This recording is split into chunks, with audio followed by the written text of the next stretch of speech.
clear tu te chibai le vek le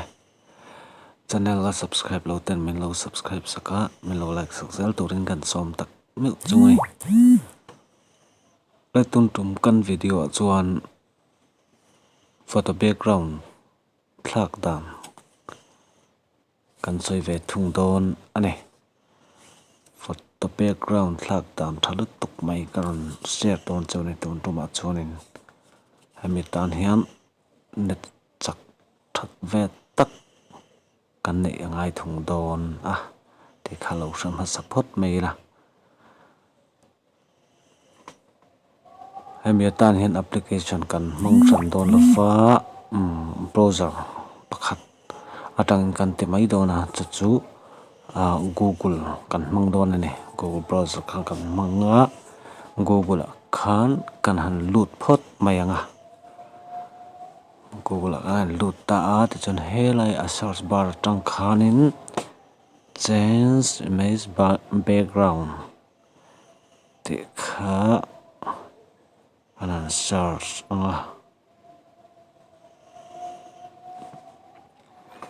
change image background ti kha kan han search anga helai lo type sur change image background ti khan kan search ta ne ti chuan helai chung ber mai hi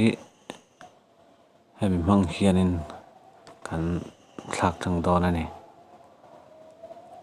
tan kan click ta ti chuan ti hian a lo lang ta helai an hnuaia upload image ti a hianin kan zu click le ang ti chuanin browser han kan kalanga ti khanin helai a hian a chung ber ami hi ke khordum ha hi kan an thlak thlang don ani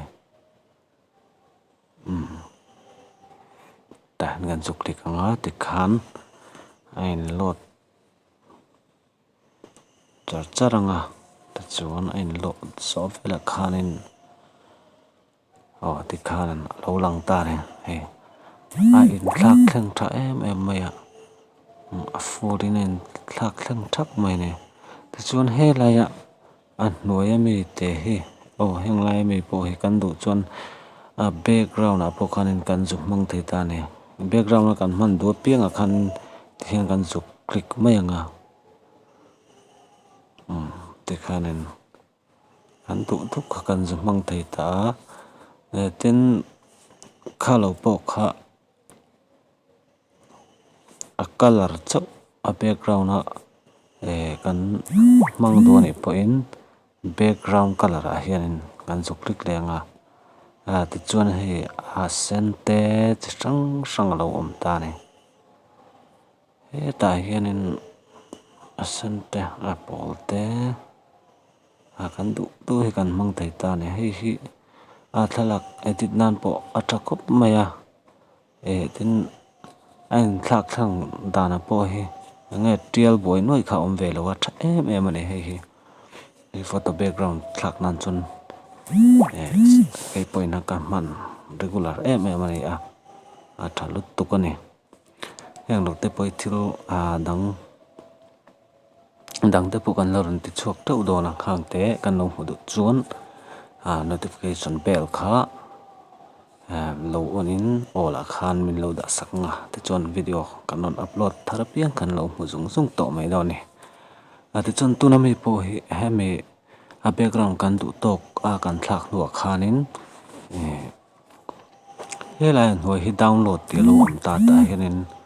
a download ngal thei ta ne ta hian kan du chuan kan download anga kan du le hei ti po hian kan share ngal thei ta ne kan du tu na khanin kan share kol thei ta kha photo background thlak dan chu ne mai thil dang te po zo du kan nei chuan a zo theianga tin comment lama te po khanin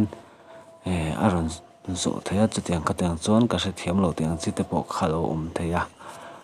khang chi te po kharon soi bor zelila kan ti the chi te ni chuan ti zel kan tum don ani channel subscribe kha min lo thei hin sak lo sham turin clear tu te kan ngen tak mel chu ni ka lo me